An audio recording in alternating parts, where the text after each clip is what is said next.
Nah, itulah manfaat ibadah-ibadah yang ditunaikan di malam Ramadan, khususnya sholat yang kita hidupkan sepanjang malam Ramadan.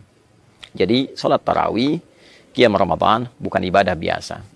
Sholat ini berpeluang menghadirkan, nah, itulah manfaat ibadah-ibadah yang ditunaikan di malam Ramadan.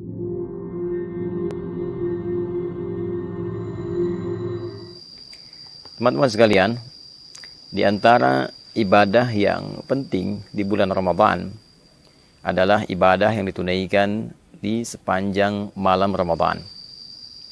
Sebagian orang mengira bahwa puasa itu hanya terfokus pada ibadah siang saja. Saat seorang insan beriman mampu menahan lapar, menahan haus, menahan hasrat biologisnya dari mulai terbit fajar sampai terbenam matahari di waktu maghrib. Namun demikian, Nabi SAW memberikan satu informasi yang sangat penting, sangat luar biasa mengenai satu amalan di malam-malam Ramadan yang bila kita tunaikan menghadirkan keistimewaan, yang bahkan keistimewaan ini disampaikan dengan diksi yang serupa oleh Nabi SAW dengan rangkaian-rangkaian keutamaan yang mengiringi ibadah siang di bulan Ramadan. Dalam hadis riwayat Al-Bukhari, bahkan dalam selisih yang tidak banyak di penomoran hadisnya, melalui rawi atau periwayat yang sama, yaitu sahabat Abu Hurairah radhiyallahu taala anhu dari Nabi sallallahu alaihi wasallam. Kala beliau sallallahu alaihi wasallam menginformasikan tentang keutamaan Ramadan, beliau bersabda, "Man shama Ramadhana imanan wa ihtisaban, ghufira lahu ma taqaddama min dhanbi." Siapapun yang menunaikan puasa Ramadan, jadi khusus dikerjakan di bulan Ramadan. Seperti pernah saya sampaikan di pertemuan yang lalu, bukan menunjukkan puasa yang umum, Seninkah, Kamiskah, Ayyamul Bid atau selainnya, tapi memang khusus dikerjakan di waktu Ramadan. Man shama Ramadhana imanan, ia kerjakan puasa Ramadan ini dengan penuh keimanan, berwujud keikhlasan karena Allah Subhanahu wa taala. Wahtisaba, dia berharap ridha Allah, pahala dari Allah, dan mengoreksi dirinya untuk mendapatkan ampunan Allah. Ghufira lahu ma taqaddama min dhanbi, maka sepanjang bentangan dari terbit fajar sampai dengan terbenam matahari itu ada peluang bagi dirinya untuk mendapatkan ampunan dari Allah atas semua dosa-dosa yang pernah ia kerjakan. Redaksi hadis ini nyaris kita dapati kesamaan yang luar biasa, nyaris kita dapati kemiripan yang luar biasa dengan ibadah malam. Perbedaannya hanya terletak pada bentuk ibadahnya. Jika pagi itu shoma, yaitu puasa, maka malam itu qama, qiyam, penunaian salat.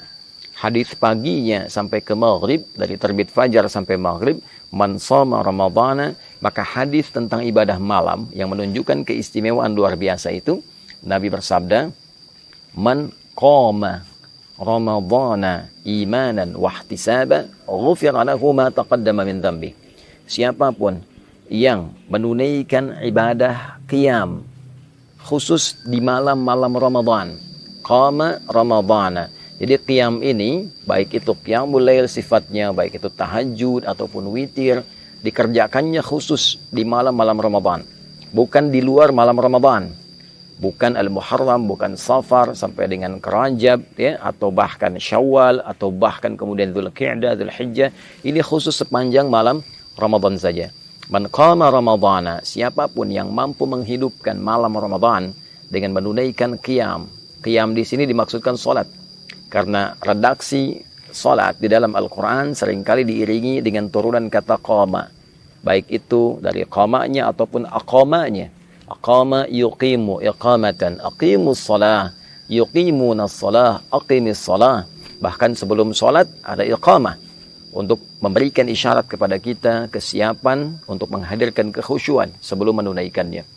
Man qama Ramadhana, siapapun yang menunaikan, menghidupkan malam Ramadan, menunaikan salat dengan penuh kekhusyuan, imanan, dan dia kerjakan salat ini karena Allah. Bukan karena trennya orang bangun dia bangun. Bukan karena trennya orang menunaikan sholat ini berjamaah, dia ikut berjamaah. bukan karena trennya menunaikan sholat di masjid fulan, masjid X, masjid yang ramai, lalu dia ikut ke situ hanya untuk mengupdate statusnya. Bukan. Dia kerjakan semua ini untuk mengharapkan ridha Allah Subhanahu wa taala. Wahtisaba, dan dengan keikhlasannya ini dia berharap benar ridha Allah, pahala dari Allah, seraya dia menghidupkan nilai evaluasi bagi dirinya. Dia evaluasi dirinya, dia bermuhasabah. Ghufira lahu ma taqaddama min dhanbi. Sama persis kalimatnya.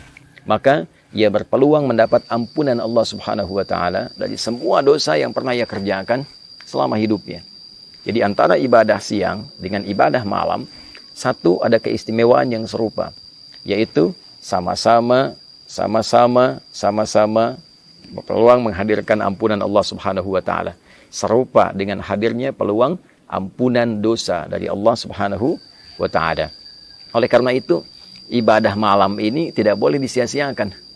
Jadi sebagian ulama bahkan berkomentar jika ada orang yang menunaikan puasa di terbit fajar sampai dengan maghrib menjelang malam itu, dia menunaikan puasa dengan sempurna, benar puasanya. Tapi dia tidak mengerjakan qiyam di malam harinya, tidak menunaikan sholat di malam harinya, maka seakan ia tidak mendapatkan kesempurnaan Ramadan.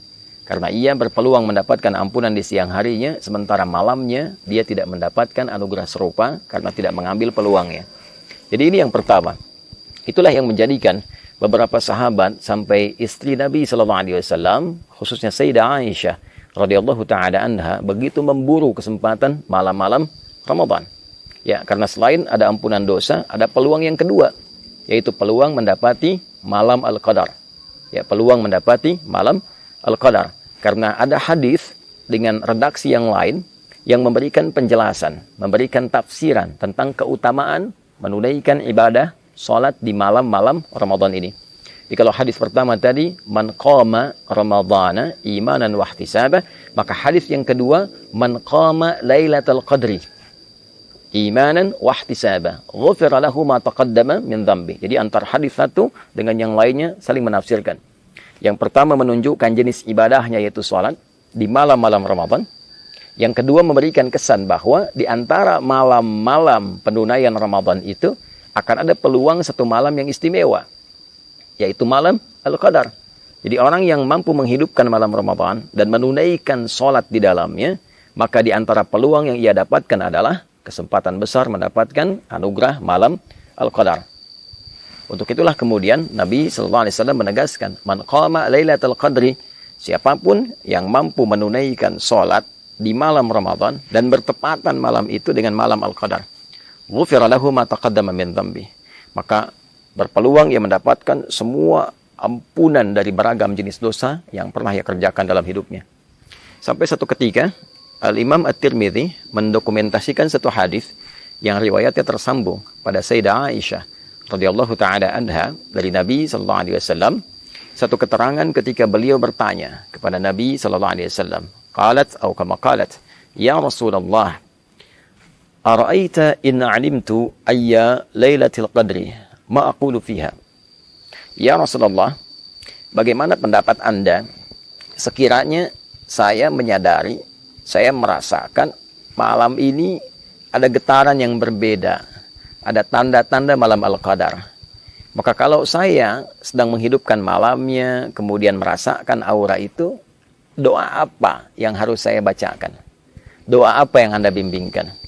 Maka Nabi SAW mengatakan, faquli, maka katakanlah dengan kekhusyuan, dengan penuh harap, Allahumma innaka afuun tuhibbul afwa fa'fu anni.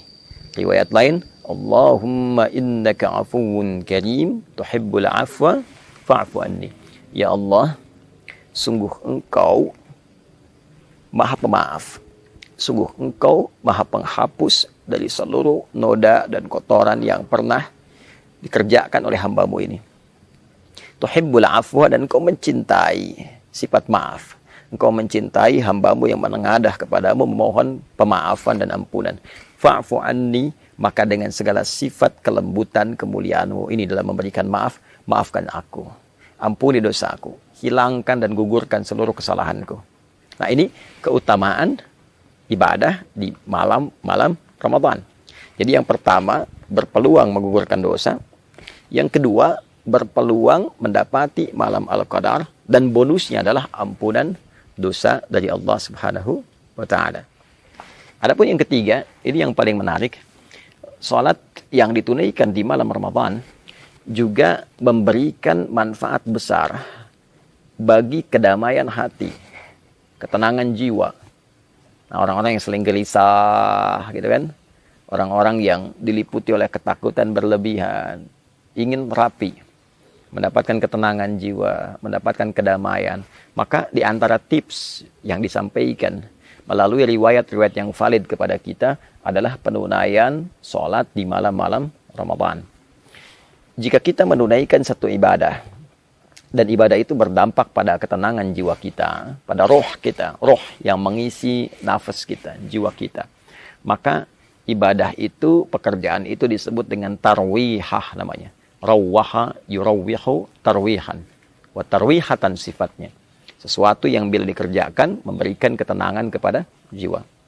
Bila kita kerjakan berkali-kali, sekali, dua kali, lalu jeda sebentar, lalu sambung lagi terus 3 kali, 4 kali, ada yang 11 kali, ada yang 23 kali, ada yang lebih daripada itu.